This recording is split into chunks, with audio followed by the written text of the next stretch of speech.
And she talked about how it was when she and Father Moon received the call to come to America in the winter of 1971. You know, at that time, Mother Moon was in her mid-20s, already looking after 4 or 5 children. And suddenly, her husband came home and told her, God is calling us to America. They didn't speak a word of English. There are only a handful of Unification members in America.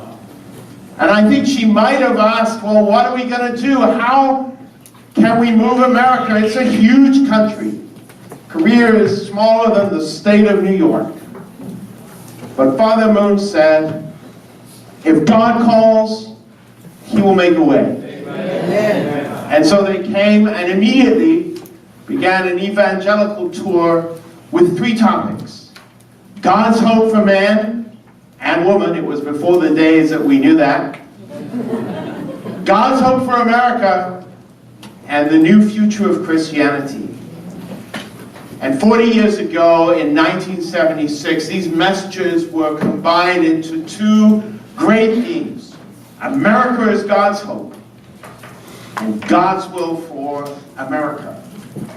You know, Father Moon was not an American citizen, born and passed in Korea. But I think he loved America as much as anyone, maybe more, because he knew that America was the chosen nation of God. So as Mother reflected on this, she grew a little tearful, because she remembered how after these great openings created by God, a time of trial came. And I think many of you know that eventually Father Moon went to prison, to Danbury prison. And during that time he was sustained by the prayer and the love of many great men and women of faith in the clergy. And she thanked them for that on Capitol Hill. But nevertheless,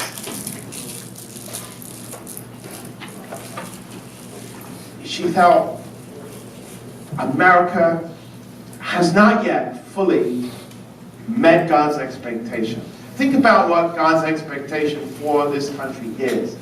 It's not just to be a nation of great freedom and wealth. Father said America has to be the champion, the nation that brings the kingdom of God on earth. Those are fighting words.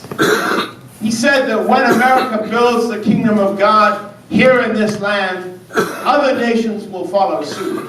Whether or not they are Christian, Muslim, Jewish, Buddhist, if one country can stand up and create the kingdom of God, then other nations can follow.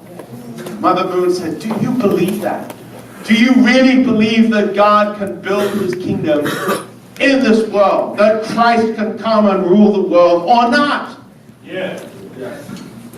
I'm not sensing much enthusiasm for that concept here. How about you clergy? Do you believe that God can create His kingdom on this earth today?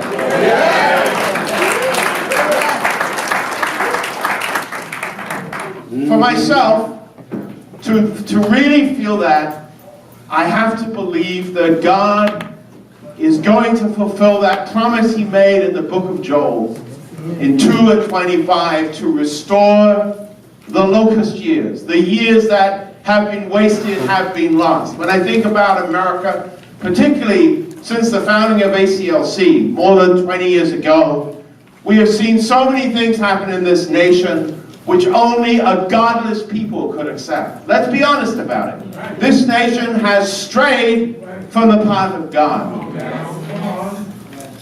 But God promised that when we repent, that when we come back to Him, He will restore the years that have been eaten, the years that have been taken away, and said that people will know that I am God and my people will never be shamed again.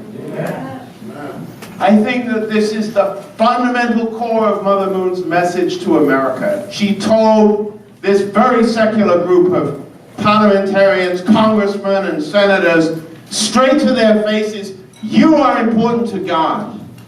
You may not know him, but God knows you. God has a plan for your lives, and he's expecting you to help build his kingdom on the earth right now in our lifetime. Yesterday at the Washington Times, True Mother said, right now.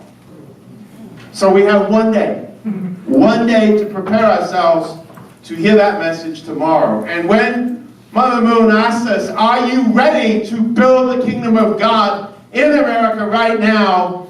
I don't want the kind of pallid response that we had a few minutes ago. So I want to practice with you, if that's okay. Are you ready to build the kingdom of God in America and around the world right now? Yeah!